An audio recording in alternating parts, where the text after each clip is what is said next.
जय हिंद, वंदे मातरम प्यारा साथियों। और सभी साथियों को मेरा प्यार भरा नमस्कार। आप सभी का स्वागत करता हूं, अभिनंदन करता हूं आज की क्लास में। और मेरे प्रिय साथियों, आज की क्लास में हम टेस्ट हल करने वाले अलंकार से संबंधित टेस्ट है, जो आपके पीजीटी टीजीटी यानी कि फर्स्ट ग्रेड और सेकंड ग्रेड के लिए बहुत ही महत्वपूर्ण टेस्ट है साथियों। इस टेस्ट में उन सभी प्रश्नों को मैंने सम्मिलित किया है जो पिछले एग्जामों में आए हैं और आगामी एग्जामों में जो आ सकते हैं साथियों। तो यह क्लास यदि आपके पास गलती से भी पहुंचती है मेरे साथियों, तो इस क्लास को पूरी को देखकर जाइएगा।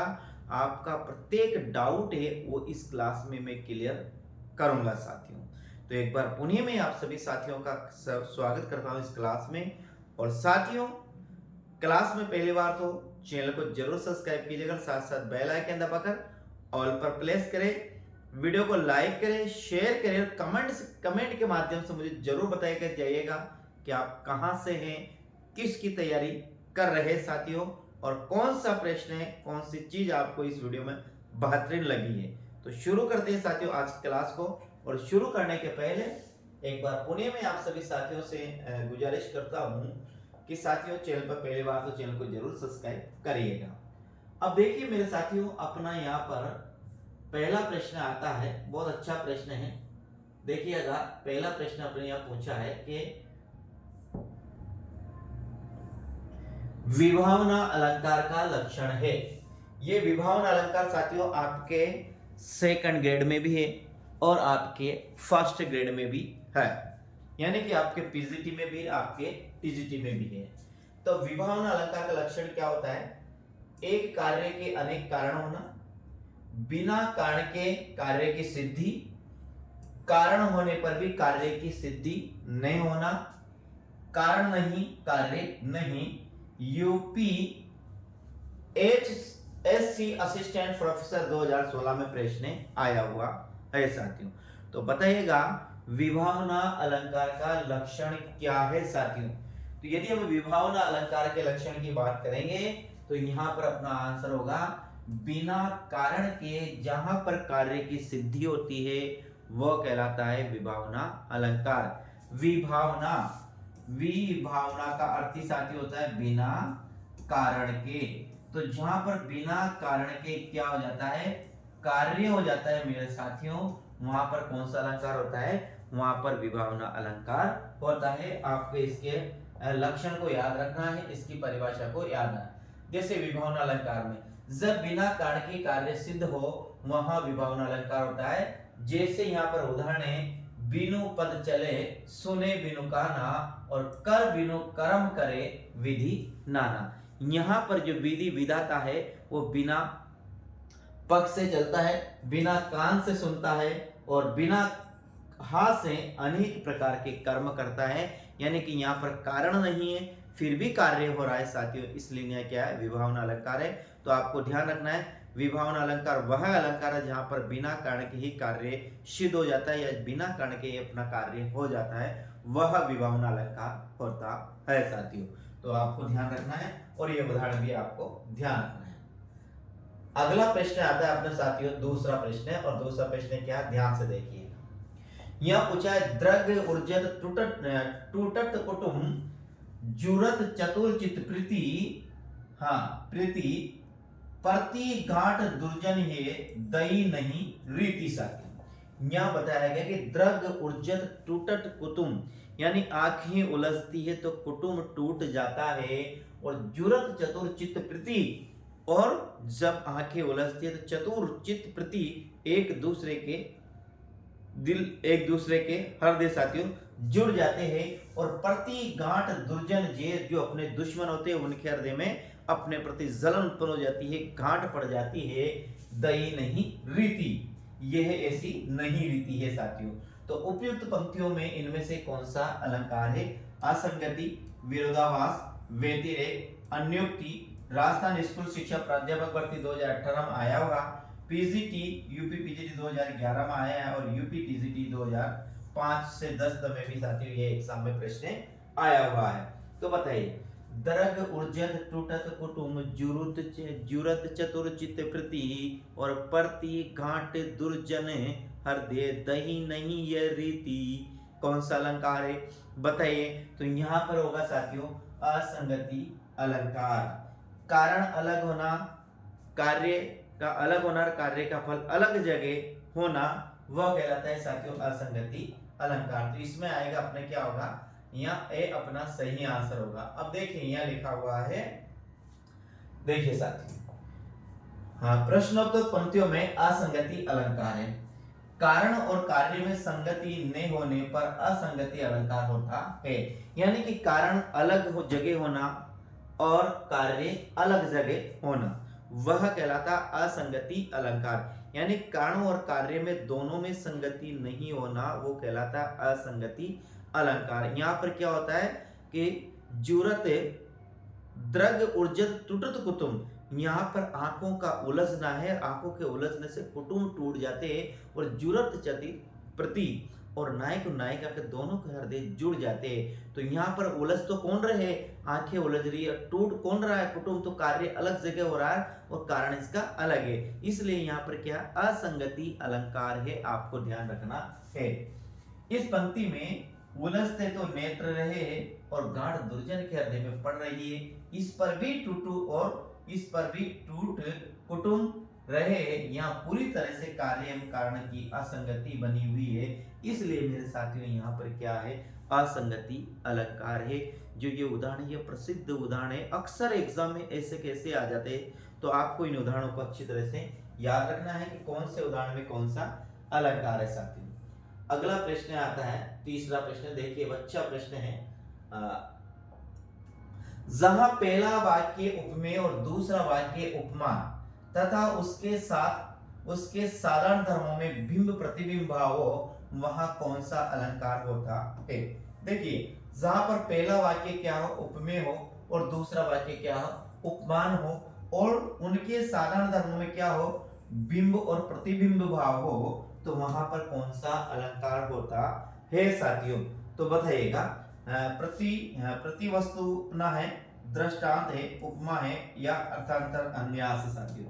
तो ध्यान रखिएगा, यहाँ पर अपना आंसर होगा दृष्टांत अलंकार। और ये जो मैं बात कह रहा हूं, इस बात को आप अच्छी तरह से याद रखिए। दृष्टांत अलंकार में बिंब और प्रतिबिंब भाव पाया जाता है। तो जहां पर भी आपको किसी अलंकार के लक्षण में या परिभाषा में बिंब और प्रतिबिंब भाव पाया, ऐसा कोई शब्द मिलता है, तो सीधे सट आपको दृष्टांत अलंकार का चयन करना है। बिंब और प्रतिबिंब भाव दृष्टांत अलंकार के लिए प्रयुक्त किया जाता है। तो आपको ध्यान रखना है, बिंब और प्रतिबिंब किसके लिए प्रयुक्त किया जाता है, दृष्टांत अलंकार के लिए प्रयुक्त किया जाता है साथियों।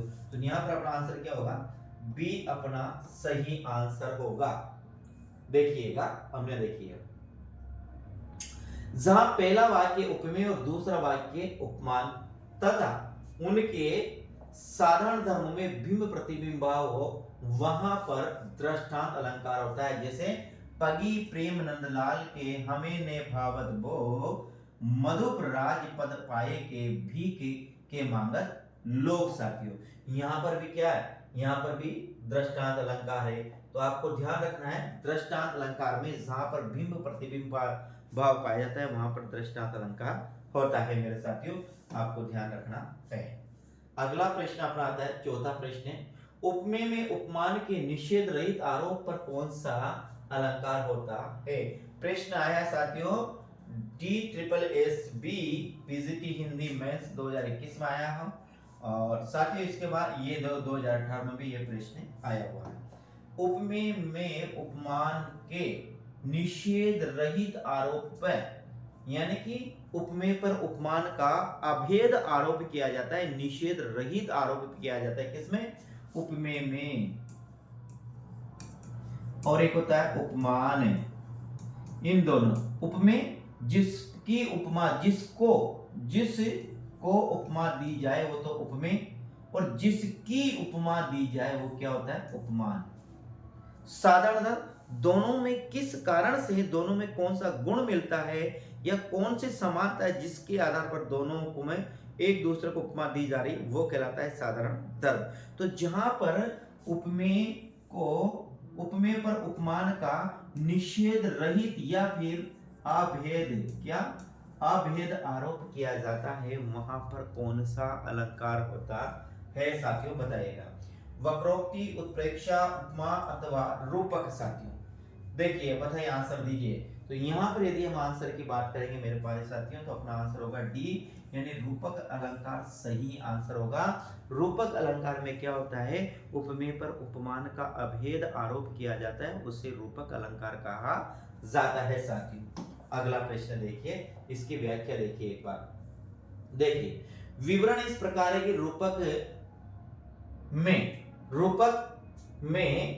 रूपक अलंकार उपमेय में उपमान के निषेध रहित आरोप होने पर रूपक अलंकार होता है।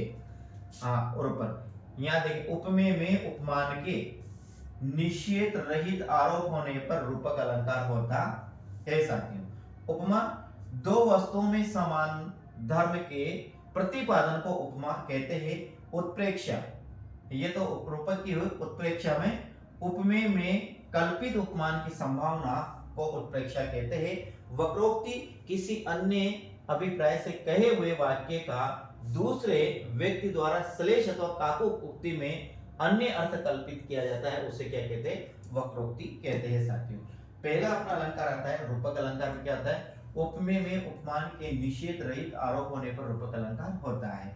उपमा में क्या होता है, दो वस्तुओं में समान धर्म के प्रतिपादन को उपमा अलंकार कहते हैं। उत्प्रेक्षा में क्या होता है, उपमेय में कल्पित उपमान की संभावना की जाती है। यानी कि साथियों, उत्प्रेक्षा, उपमा और रूपक तीनों में उपमेय और उपमान का संबंध होता है, लेकिन उत्प्रेक्षा में उपमान की संभावना की जाती है, कल्पना की जाती है, और उपमा में क्या समानता बताई जाती है, और रूपक में अभेद आरोप किया जाता है, निषेध रहित आरोप किया जाता है, तो उसे क्या कहते हैं साथियों, रूपक अलंकार कहते हैं। ये आपको ध्यान रखना है। अगला प्रश्न है 5वां, चरण कमल बंदी हरिजन राही में कौन सा अलंकार है। चरण कमल बंदी जन राही में, चरण कमल बंदी हरि राही में कौन सा अलंकार है। DSSB PhD 2018 में भी प्रश्न आया हुआ है। तो बताइए, यहाँ चरण कमल बंदी हरि भाई में कौन सा अलंकार है। श्लेष, रूपक है, उपमा है अथवा दृष्टांत है साथियों। तो यहाँ पर यदि हम आंसर की बात करेंगे तो अपना क्या होगा, रूपक अलंकार होगा, क्योंकि ये चरण और कमल, चरणों पर कमल का अभेद आरोप किया गया है, इन्हें चरणों को कमल ही बताया गया है, इसलिए यहाँ पर क्या होगा, रूपक अलंकार हुआ साथियों। ध्यान है, जहां पर उपमेय पर उपमान का अभेद आरोप किया जाए वो कहलाता है रूपक अलंकार। तो यहाँ पर चरणों को क्या बता दिया गया है, चरणों को कमल ही बता दिया गया है, इसलिए यहाँ पर कौन सा हो गया, यहाँ पर अपना रूपक अलंकार हो गया, इसलिए आंसर क्या आएगा, बी अपना सही आंसर आएगा। अब देखिए, चरण कमल बंदो हरिभाई में रूपक अलंकार है, और उपमेय पर उपमान का आरोप या उपमान और उपमेय को अभेद रूपक है। यानी उपमेय एक तो होता है उपमेय और एक होता है उपमान, दोनों में क्या होता है, अभेद आरोप किया जाता है, यानी दोनों में भेद नहीं किया जा सकता है कि कौन कौन उपमेय है और कौन उपमान है, दोनों को एक ही बता दिया जाता है, वो कहलाता है रूपक अलंकार। ठीक है, यहाँ पर चरण को कमल के समान बताया गया है, अर्थात उपमेय में उपमान के रूप में प्रदर्शित किया गया है, इसलिए यहाँ पर रूपक अलंकार प्रकट होता है साथियों। अगला है, यहाँ एक उपमेय के लिए अनेक उपमान प्रयुक्त होने पर कौन सा अलंकार होता है, बताइए। जहां पर एक उपमेय को अनेक उपमान प्रयुक्त किए जाए, एक उपमेय के लिए अनेक उपमा दी जाए, एक उपमेय को अनेक उपमा दी जाए, तो वहां पर कौन सा अलंकार है। मान लीजिए जैसे मैं हूं तो मुझे कई उपमा दी जा सकती है जाए, आप हो आपको अनेक प्रकार की उपमा दी जाए, अच्छा भी कहा जाए, शाबाश क्या बात है, आप अर्जुन और आप कृष्ण हो और आप बदमाश और आप क्या हो, ऐसे अनेक प्रकार की आप उपमा दी जाए, तो फिर वो कौन सा होगा। जहां एक उपमेय को क्या, ध्यान रखिए, जहां पर एक उपमेय को अनेक उपमान प्रस्तुत किए जाए, तो वहां पर क्या होगा, वहां पर उपमा अलंकार होगा, पूर्ण उपमा होगा, लुप्त उपमा होगा, तो माल उपमा होगा, कौन होगा, तो वहां पर होगा साथियों मालो उपमा। यानी एक उपमेय को अनेक उपमा दी जाए, माला के समान उपमा दी जाए तो वहां होगा मालो उपमा। आपको ध्यान रखना है साथियों। यह देखिए ये उपमा अलंकार है। पूर्ण उपमा जहां पर उपमा अलंकार के चारों अंग विद्यमान होते हैं वो कहलाता है उपमा अलंकार। जहां पर चारों में से किसी एक या दो अंगों का क्या होता है, लोप होता है साथियों, वो कहलाता है लुप्त उपमा अलंकार। और जहां पर एक उपमेय को अनेक उपमा प्रदान की जाए वो कहलाता है मालो उपमा। जिस प्रकार माला में अनेक फूल होते हैं उसी प्रकार इसको अनेक उपमान प्रदान किया जाता है वो कहलाता है मालो उपमा अलंकार साथियों। अगला प्रश्न है अपना, एक उपमेय के लिए अनेक उपमान प्रस्तुत होने पर सालोपमा नहीं मालोपमा अलंकार होता है साथियों। यह देखिए अगला प्रश्न है 7वां, और 7वां प्रश्न आपसे पूछता है कि चीपरनी या पीपर पात सरिस मन डोला, पीपर पात सरिस मन डोला में कौन सा अलंकार है। देखिए साथियों यहाँ उपमा है, उत्प्रेक्षा है, विभावना अथवा रूपक है। तो देखिएगा पीपर यह है पीपर पात सरिस मन डोला, पीले पत्ते के समान मन डोलता है। तो यहाँ किससे, तो यहाँ पर अपन बात करेंगे किससे पहचाना, सरिस से। और सरिस किसका है साथियों, ये सरिस है उपमा अलंकार के वाचक शब्द। क्या है वाचक शब्द। उपमा अलंकार में आपको से आएगा, उपमा अलंकार में सा आएगा, उपमा अलंकार में सी आएगा, उपमा अलंकार में समान आएगा, उपमा अलंकार में सरिस आएगा, उपमा अलंकार में सदृश आएगा, उपमा अलंकार में ईव आएगा, उपमा अलंकार में तुल्य आएगा, उपमा अलंकार में ये आदि क्या है उपमा अलंकार के पहचान चिन्ह है। तो यहाँ क्या मिला अपन को, सरिस मिला। तो यहाँ पर आंसर क्या होगा, ए अपना सही आंसर होगा 7वां प्रश्न में। अब अपना प्रश्न आता है, अब देखिए यहाँ पीपर पात सरिस मन डोला उपमा अलंकार है और समान गुण धर्म के आधार पर उपमेय उपमान साधारण धर्म और वाचक के आधार पर एक वस्तु की तुलना दूसरी वस्तु से की जाए तब उपमा अलंकार होता है साथियों। तोपे वारू उर्वशी सुन राधिके सुजान, तू महुवन के उर्वशी हवे उर्वशी समान। या हवे उर्वशी समान है कौन सा अलंकार है, श्लेष साथियों, रूपक है, यमक है अथवा उपमा अलंकार है साथियों। प्रश्न नंबर 8 की हम बात कर रहे हैं। देखिए तोपे वारू क्या बोल रहा है वह, तोपे वारू उर्वशी सुन राधिके सुजान, तू मोवन की उर्वशी हवे उर्वशी समान। तोपे वारू उर्वशी सुन राधिके सुजान, तोपे वारू उर्वशी हवे उर्वशी समान। या उर्वशी जो शब्द है 4 बार और प्रत्येक बार इसका अर्थ अलग अलग है, इसलिए साथियों यहाँ यमक अलंकार है जहां पर एक शब्द 2 या 2 से अधिक बार आता है और प्रत्येक बार उसका अर्थ अलग अलग होता है, वहां पर यमक अलंकार होता है। यहाँ पर उर्वशी जो शब्द है साथियों ये अनेक एक बार आया, तोपे वारो वर्षी सुन राधिके सुजान, तू मोहन के उर्वशी हवे उर्वशी सामान्य 3 बार आया, इसलिए यहाँ पर क्या है यमक अलंकार है साथियों, आपको ध्यान रखना है। तोपे वारो उर्वशी सुन राधिके सुजान, तू मोहन के उर्वशी हवे उर्वशी के समान। देखिए तोपे वारो उर्वशी सुन राधिके सुजान, तू मोहन के उर्वशी हवे उर्वशी समान।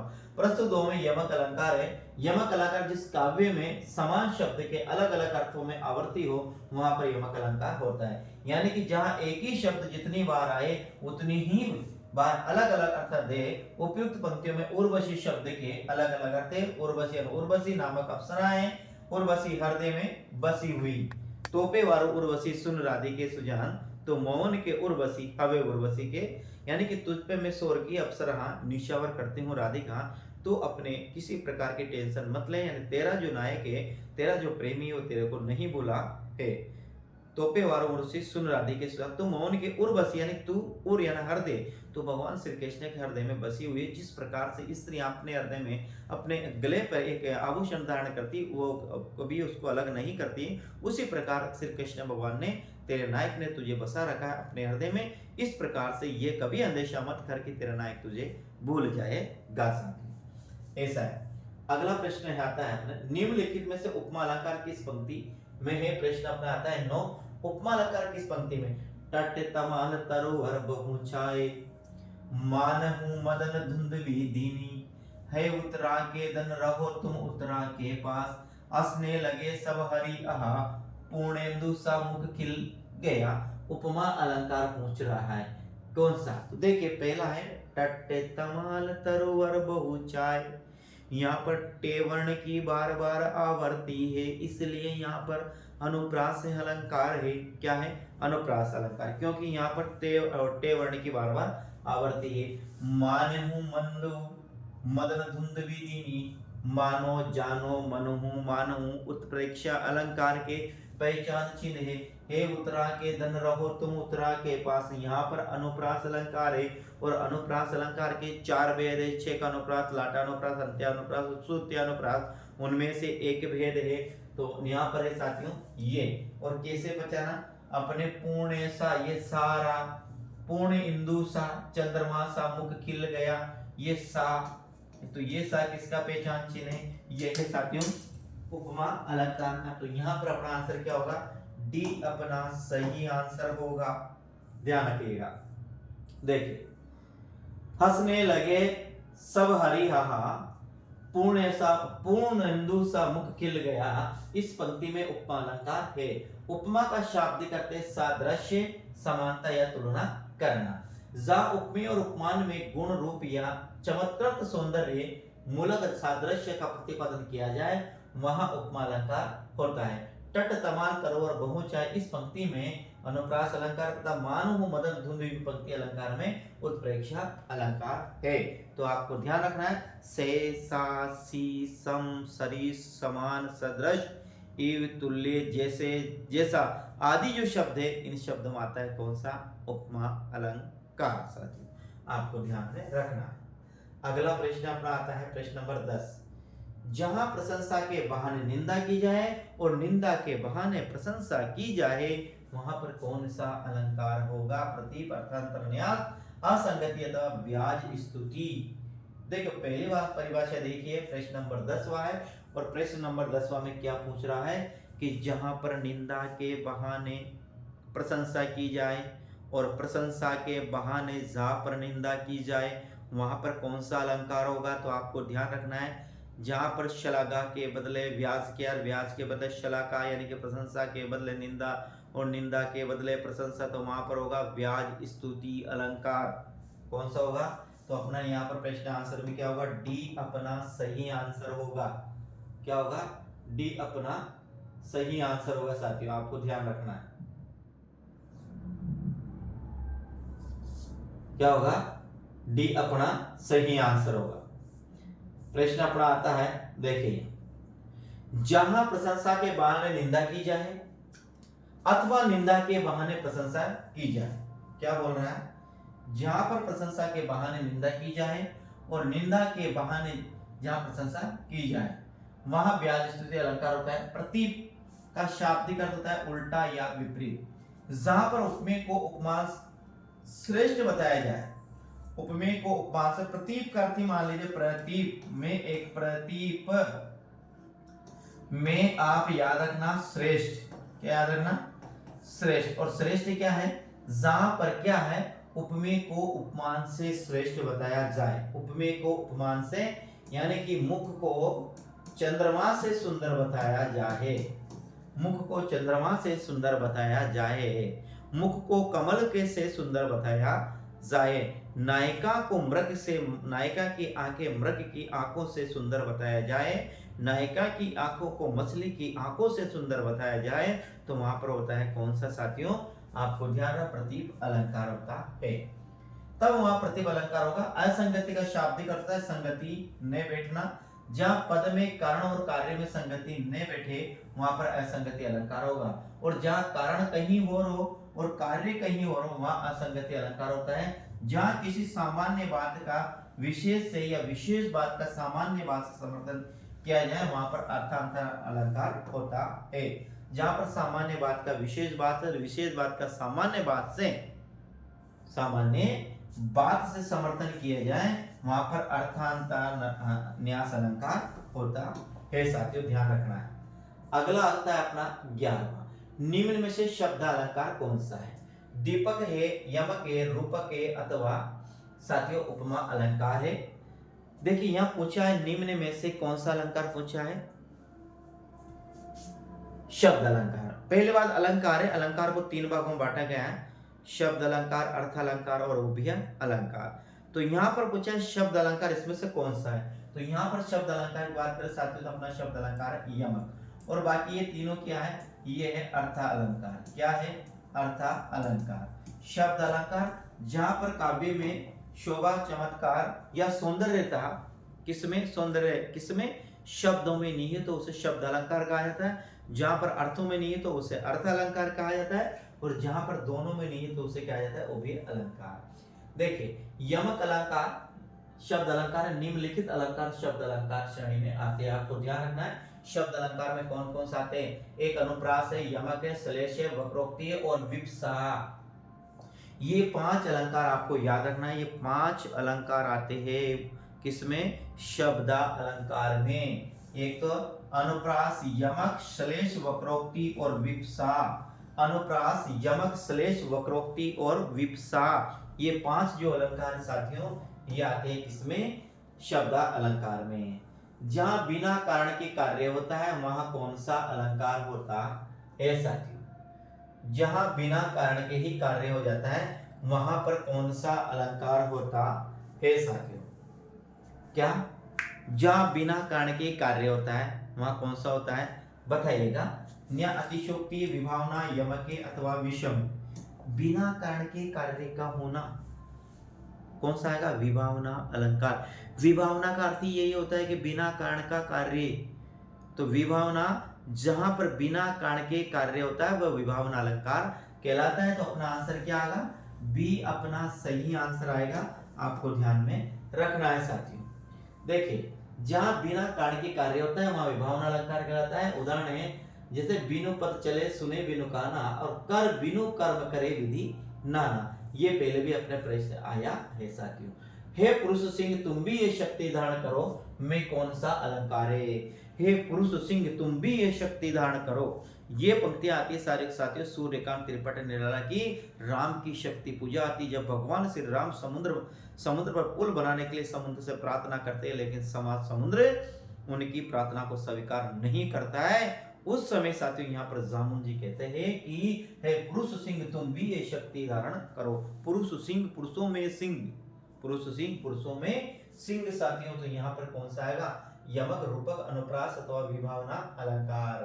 तो बताइए यहाँ पर क्या आएगा? यहाँ पर अपना आएगा रूपक अलंकार। या पुरुष को क्या बताया? सिंह बताया गया है, यानी कि पुरुष पर सिंह का अभेद आरोप किया गया है। उपमेय पर उपमान का अभेद आरोप किया गया है। जहां उपमेय पर उपमान का अभेद आरोप किया जाता है वहां पर कौन सा अलंकार होता है? वहां पर होता है साथियों रूपक अलंकार। तो अपना आंसर क्या होगा?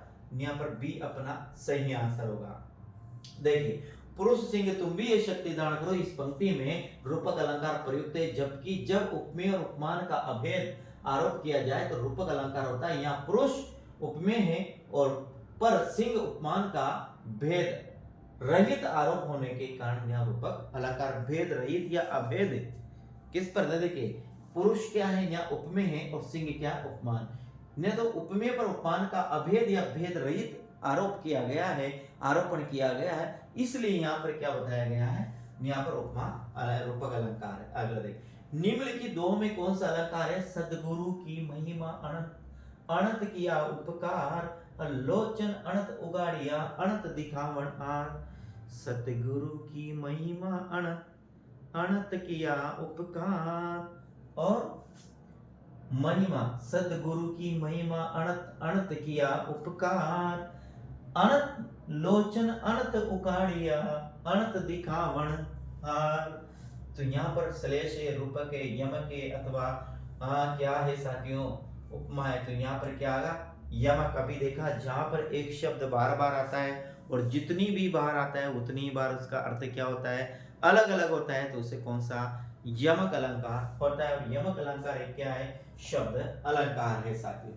देखिए सतगुरु की महिमा अनंत, अनंत किया उपकार, लोचन अनंत उगाड़िया, अनंत दिखावना। उक्त पंक्ति दोहे में यमक अलंकार है क्योंकि यहाँ अनंत शब्द के एकाधिक अर्थ यानी कि अनेक अर्थ है साथियों, ये ध्यान रखना है।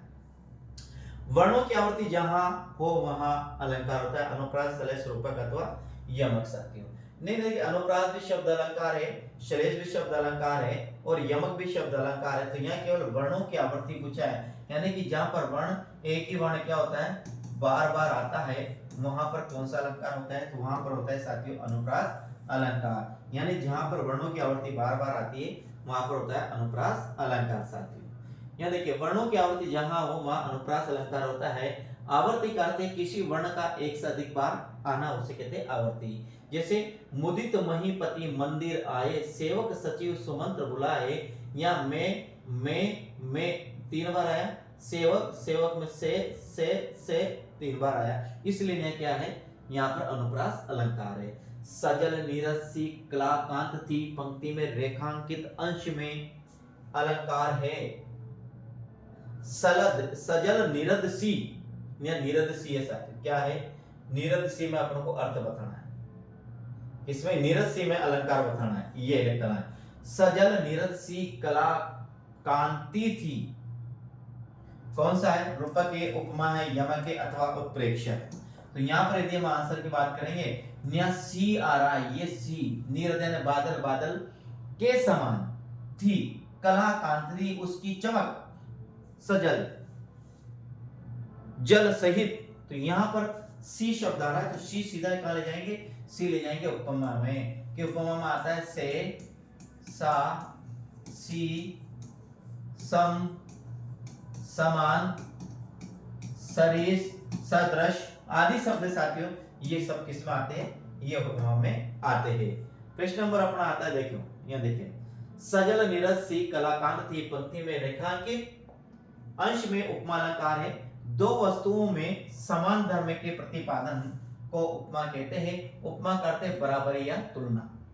उपमा के लिए 4 बातें आवश्यक है। पहले क्या है, उपमेय जिसकी उपमा दी जाए अर्थात जिसका वर्णन हो रहा हो, उपमान जिसकी दी जाए, जिसकी उपमा दी जाए, समानतावाचक पद जो, सम, सा, सी, तुल्य आदि है। साधारण धर्म उपमेय और उपमान के समान धर्म को व्यक्त करने वाला शब्द साधारण धर्म कहलाता है। अतः उपयुक्त पंक्तियों में क्लांति, उपमेय और निरसी उपमान तथा सी समानवाचक शब्द और कला समान धर्म में साथियों आपको ध्यान रखना है। अगला है सीए मुख सरिस। सीए मुख भाई पंक्ति में कौन सा अलंकार है? अन्वय प्रतीक देखो साथियों, रूपक, विभावना और पद। अब यहाँ ध्यान से देखिए, न्या सीए मुख सरिस, सीए मुख भाई, हमने देखिए सीए मुख भी 2 बार आया, ये देखो। तो यहाँ पर यमक अलंकार, अपना यमक अलंकार दे ही रखा है, तो यमक अलंकार कैसे होगा? यह सरिस आया जो उपमा अलंकार की क्या है साथियों, उपमा अलंकार की पहचान चिन्ह, नित्य उपमा अलंकार भी नहीं। अब बताओ यहाँ पर कौन सा अलंकार अपन देखेंगे? प्रश्न नंबर 17 है और 17 प्रश्न की अपन बात करते हैं। तो यहाँ पर अपना आंसर आ गया साथियों अन्वय। अन्वय यहाँ पर होगा अन्वय अलंकार। अब देखिए अन्वय में अलंकार है, लेकिन ये कैसे होता है देखिएगा। सीए मुख सरिस, सीए मुख भाई पंक्ति में अन्वय अलंकार है। सामान्यतः उपमेय की तुलना उपमान से की जाती है, किंतु जब उपमेय के लिए कोई उपमान न मिले तथा उपमेय को ही उपमान कह दिया जाए तो वहां पर अन्वय अलंकार होता है। उक्त पंक्तियों में यहाँ सीए मुख तो उपमेय है और वही सीए मुख उसका उपमान भी है, तो सरिस वाचक शब्द पद है, धर्म का यहाँ लोप है। तो यहाँ ध्यान रखना साथियों। वैसे ये अपने सिलेबस में नहीं है। यह देखिए 18, उपमेय को जिसके समान बताया जाए उसे क्या कहते हैं? उपमेय, सादृश्य, उपमेय, उपमान या साधारण धर्म।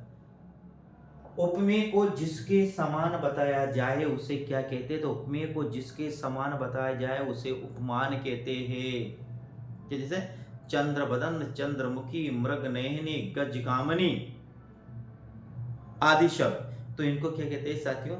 इनको कहते हैं क्या? उनको कहते हैं उपमेय को जिसके समान बताया जाए उसको उपमान कहते हैं।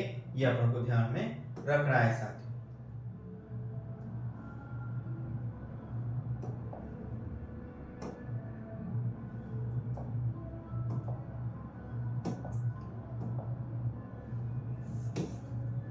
अगला प्रश्न है, दिए गए विकल्पों में उपमेय को जिसके समान बताया जाए वह उसे उपमान कहते हैं साथियों। देखिए अगला प्रश्न आता है यहाँ पर, बहुत अच्छा प्रश्न है, कई बार एग्जाम में आया है। प्रश्न पूछ रहा है कि सारी बीच नारी है कि नारी बीच सारी है कि सारी कि नारी है कि नारी की सारी है। क्या पूछ रहा है कि सारी बीच नारी है कि नारी है कि सारी है कि सारी है कि नारी है कि नारी की सारी है, ये पूछ रहा है। इस पंक्ति में कौन सा अलंकार है? देखिए सारी बीच नारी है कि नारी बीच सारी है कि सारी ही की नारी है कि नारी की सारी है, यहाँ कौन सा अलंकार है? हमें पता ही नहीं लग रहा है कौन सा अलंकार है। अन्योक्ति, विरोधाभास, संदेह का उपमा अलंकार है। तो यहाँ पर अपना जो आंसर होगा वह कौन सा होगा? सी यानी कि संदेह अलंकार होगा। यहाँ पता ही नहीं लग रहा है कि नारी सारी के बीच है या सारी के बीच नारी है, कि नारी ही सारी बन गई या सारी ही नारी बन गई है। क्या देखेंगे, सारी बीच नारी है कि यानी कि साड़ी के बीच नारी है, या फिर नारी के बीच साड़ी है, या फिर साड़ी ही नारी बन गई या नारी ही साड़ी बन गई है, क्या है ये पता नहीं लग रहा है, यानी संदेह उत्पन्न हो रहा है। इसलिए यहाँ पर क्या संदेह अलंकार है। ये पंक्तियां वहां से ली गई जब क्या, जब दुर्योधन ने द्रौपदी का चीरहरण किया था साथियों, ये वहां से पंक्तियां ली गई है जो आपको ध्यान में रखनी है। अगला प्रश्न अपना आता है सारी बीच, देखो सारी बीच की नारी है पंक्ति में संदेह अलंकार है जब रूप, रंग आदि की सादृश्यता के कारण उपमेय में उपमान का संशय हो तथा जहां संशय निरंतर बना रहे तो संदेह अलंकार होता है। अन्योक्ति अलंकार जहां किसी की बात किसी और पर ढाल कर कही जाए वहां अन्योक्ति अलंकार होता है। जैसे क्षमा शोपति उज भुजन को जिसके पास गरल हो उसको क्या जो दंतहीन विषहीन विनित सरल हो, ये कुरुक्षेत्र की पंक्तियां ली गई है जो आपके भी होगा मेरे हिसाब कि क्षमा शोपति उज भुजन को जिसके पास गरल हो उसे क्या दंतहीन विषहीन विनित सरल हो सके, उसे क्या क्षमा शोभती है।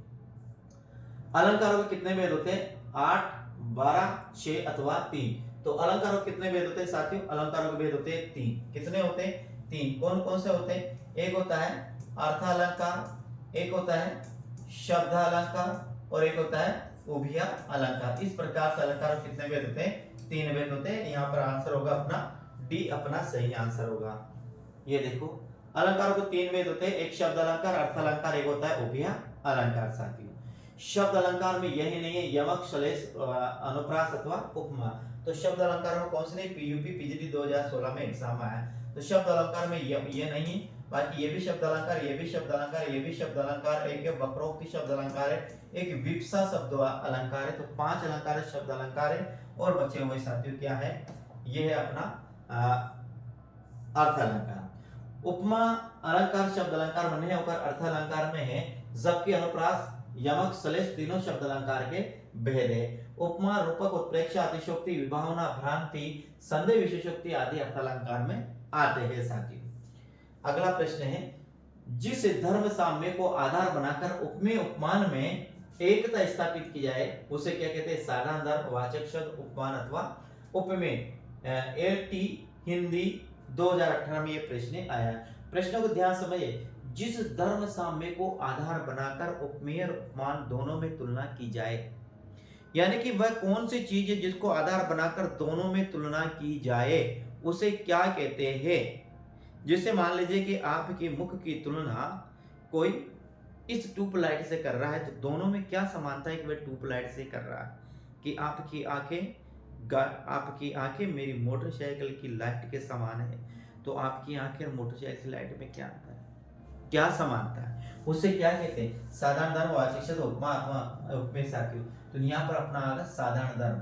क्या आएगा अपना? यहाँ पर आएगा साधारण धर्म। यानी दोनों में किसकी? दोनों में समानता है, यानी उसका मुख भी बड़ा उज्ज्वल है और ट्यूबलाइट भी बड़ी उज्ज्वल है, इसकी आंखें बड़ी उज्ज्वल है और ट्यूबलाइट भी बड़ी उज्ज्वल है। आपके बालों की तुलना नागिन से की गई, दोनों में क्या समानता है? आपके बाल भी लंबे हैं, नागिन भी लंबी है, आपके बाल भी काले, नागिन भी काली है, आपके बाल भी ऐसे लहराते और नागिन भी ऐसे लहराती है, इसलिए दोनों में है, तो इसे कहते हैं हम साधारण धर्म कहते हैं। अगला प्रश्न आता है जिस धर्म साम्य को आधार बनाकर उपमेय उपमान में एकता स्थापित की जाती है उसे साधारण धर्म कहा जाता है। पीपर पात सरिस मंडोला या पीपर पात उपमान है, सरिस वाचक शब्द है, मन उपमेय को उपमेय और डोला साधारण धर्म है, यानी मन भी डोलता है और पीला पत्ता भी डोलता है। बिनु पद चले सुने बिनु काना, कर बिनु कर्म करे विधि नाना। कौन सा है? विभावना अलंकार है। ये प्रश्न कितनी बार है आपको पता है साथियों। देखिए, बिनु पद चले सुने बिनु काना, कर बिनु कर्म करे विधि नाना पंक्तियों में विभावना अलंकार है। जहां बिना कारण के कार्य हो वहां विभावना अलंकार होता है।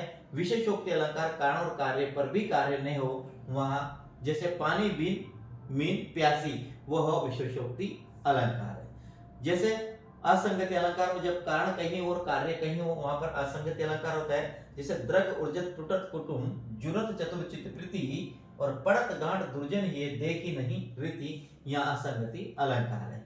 अब देखिए, जहां उपमेय को उपमान से श्रेष्ठ बताया जाए वहां कौन सा अलंकार होता है? रूप, उपमा, रूपक, उत्प्रेक्षा, प्रतीप। देखिए, अभी प्रतीप अलंकार आया था, अभी अपने क्या आया था? प्रतीप अलंकार आया था साथियों। प्रतीप अलंकार में अपने देखा था, क्या देखा था? एक तो देखा था बिंब प्रतिबिंब भाव देखा था।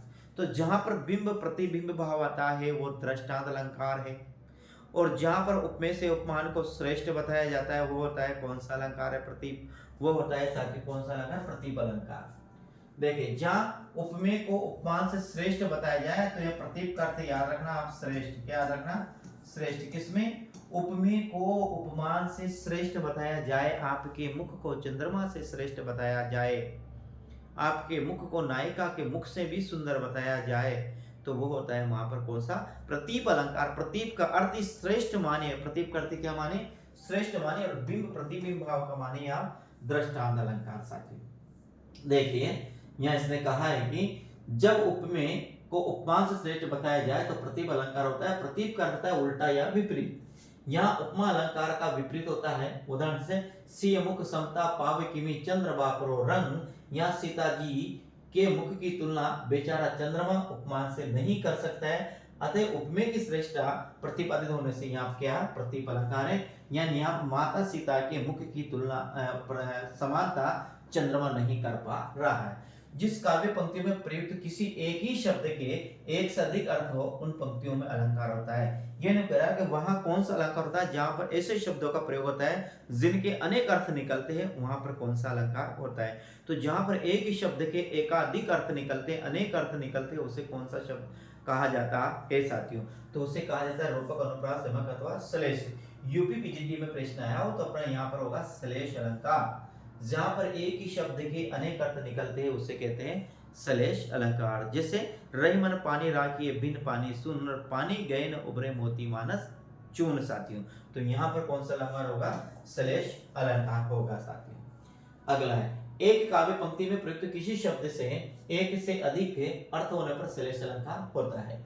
जहां उपमेय में उपमान का आरोप या उपमान और उपमेय भी अभेद संबंध हो वहां होता है रूपक अलंकार। वर्णों की एक से अधिक बार आवर्ती हो होने पर होता है अनुप्रास अलंकार, तथा एक ही शब्द के एक से अधिक बार भिन्न भिन्न अर्थों में प्रयोग किया जाए वहां पर होता है यमक अलंकार साथियों। सोमुख सुजस सुलभ मोही स्वामी में कौन सा अलंकार है? उत्प्रेक्षा, रूपक, अनुप्रास अथवा ये कहता है साथियों वेती रेख साथियों। क्या आता है? वेती रेख। देखिए, सो सुख सुजस सुलभ मोही स्वामी, देखिए बिल्कुल सीधा सा है, आपको समझने की आवश्यकता है, जल्दबाजी नहीं करें। किसी भी प्रश्न में, एग्जाम में कोई भी प्रश्न हो, जल्दबाजी बिल्कुल नहीं करें। प्रश्नों को बिल्कुल शांति से आराम से पढ़ने। यदि आपके प्रश्न समझ में आए तो क्वेश्चन बिल्कुल सही जाएगा, और प्रश्न समझ में नहीं आए तो गलत होने की संभावना है। तो यहाँ देखिए, सो सुख सु सु सुख, तो से भी आया, से भी आया, से यहाँ से, तो यहाँ पर एक ही वर्ण क्या आता है? बार बार आता है, तो वहां कौन सा होता है? अनुप्रास अलंकार। जहां वर्णों की आवर्ती होती है वहां पर अनुप्रास अलंकार होता है। तो यहाँ पर से वर्ण अनेक बार आ रहा है, तो यहाँ पर कौन सा अलंकार है? अनुप्रास अलंकार है। यूपी पीजीटी 2002 में साथियों ये प्रश्न आया हुआ है। देखिए, समान वर्णों की दो या दो से अधिक बार आवर्ती होने पर अनुप्रास अलंकार होता है। प्रश्न में दी गई पंक्ति में से वर्ण की आवर्ती 3 बार हुई है, अतः यहाँ पर अनुप्रास अलंकार का विधान हुआ है। अगला है, जननी तू जननी बही विधि सन कुछ ने बसाए में कौन सा अलंकार है? छे का अनुप्रास, वृत्ति अनुप्रास, लाठ अनुप्रास या इनमें से कोई नहीं। 2002 में यह प्रश्न आया हुआ है साथियों। तो यहाँ पर इसका प्रश्न है कि अपना आंसर की बात करते हैं तो ये होगा लाटानुप्रास। यानी अनुप्रास के 4 भेद होते हैं, क्षेक अनुप्रास, वंत्य अनुप्रास, लाटा अनुप्रास और श्रुतिया अनुप्रास। तो यहाँ पर जो आंसर होगा वो होगा साथियों अपना लाटानुप्रास। देखिए प्रश्न में प्रस्तुत पंक्तियों में लाटानुप्रास अलंकार है जब किसी शब्द या वाक्य खंड की आवृत्ति हो परंतु अर्थ एक ही रहे, अर्थात आवृत्ति से अर्थ में कोई परिवर्तन नहीं हो, केवल अन्वय या तात्पर्य करने पर ही अर्थ बदल, वहां पर लाटानुप्रास अलंकार होता है। छेकानुप्रास में स्वरूप और कर्म से अनेक व्यंजनों की आवृत्ति एक बार होती है, जबकि वृत्त्यानुप्रास में एक व्यंजना की आवृत्ति एक या अनेक बार होती है। अनुप्रास के जो 3-4 भेद है क्या, अनुप्रास के श्रुति अनुप्रास, वृत्तीय अनुप्रास, छेकानुप्रास और श्रुतिया अनुप्रास। ये जो लाटानुप्रास, ये जो आपके 4 भेद हैं, इन चारों भेदों को यदि आपके है तो याद करने की कोशिश करना। इन पे ज्यादा पचने की आवश्यकता नहीं, कभी कभी यहाँ से एग्जाम में प्रश्न नहीं भी आता है, लेकिन फिर भी आपको लिखा रहेगा तो आपको याद करना है। प्रश्न 28 अजो तरणियों ही रयो श्रुति सेवं एक संग में अलंकार है, यह है बिहारी की सतसई से, बिहारी की सतसई से, ये जिसमें 713 दो है सलेश रूपक उपमा अथवा कौन सा साथी। तो यहाँ पर होगा तरणियों, तरा नहीं अभी तक, वो होगा श्लेष अलंकार। क्या होगा 28 अपना आंसर क्या होगा, ए होगा साथियों श्लेष अलंकार। देखिए अजो तरणियों ही रयो श्रुति सेवक एक संग, इस पंक्ति में श्लेष अलंकार है, जहां कोई शब्द एक से अधिक अर्थों में प्रयुक्त हुआ तो वहां पर श्लेष अलंकार होता है। इस पंक्ति में श्रुति शब्द 2 अर्थों में प्रयुक्त हुआ है, यहाँ श्लेष अलंकार है। तो तरणियों और श्रुति दोनों में श्लेष अलंकार है साथियों। कनक कनकते सो गुनी मादकता अधिकाई में कौन सा अलंकार है, कनक कनकते सो गुनी मादकता अधिकाई वो खाए बोराए जग वो पाए बोराए जग। साथियों यहाँ पर कौन सा है, यहाँ पर यमक अलंकार है, क्योंकि कनक कनक शब्द यहाँ पर 2 बार आया है। एक कनक अर्थ धतुरा और एक कनक अर्थ क्या है साथियों, सोना है, इसलिए यहाँ पर कौन सा अलंकार है, उच्च मध्य प्रदेश उच्च माध्यमिक विद्यालय शिक्षक वर्ग 2018 में आया, हरियाणा असिस्टेंट प्रोफेसर 2017 में आया है, यूपी पीजीटी 2018 में, यूपी पीजीटी 14 और 9 में भी ये प्रश्न आया है। तो आपको याद रखना कनक कनकते सो गुनी मादकता अधिकाई में कौन सा अलंकार है, तो इसमें अपना अलंकार होगा यमक। एक कनक अर्थ तो साथियों सोना और एक कमक कनक अर्थ यहाँ पर क्या है, ये लिखा है, हाँ मैंने बोल दिया, एक कनक अर्थ क्या है, एक कनक अर्थ है धतुरा। ये आज की क्लास थी, कैसी लगी साथियों मुझे कमेंट के माध्यम से जरूर बताकर जाइएगा। मैं बहुत मेहनत कर रहा हूँ और अभी साथियों जो बज रहा है रात के 11:30 बज रहा है, मैं रात के 11:30 बजे आपको क्लास लेकर मैं इसे अपलोड करूंगा कल। तो निश्चित रूप से साथियों जरूर से जरूर इस क्लास को आपके पास पहुंचे, तो इसे जरूर साथियों शेयर करिएगा, कमेंट करिएगा, लाइक जरूर करिएगा, चैनल को पहली बार सब्सक्राइब करते हुए जरूर जाएगा। तो जय हिंद वंदे मातरम मेरे साथियों, कल फिर मिलते हैं अगली क्लास में। राम राम साथियों।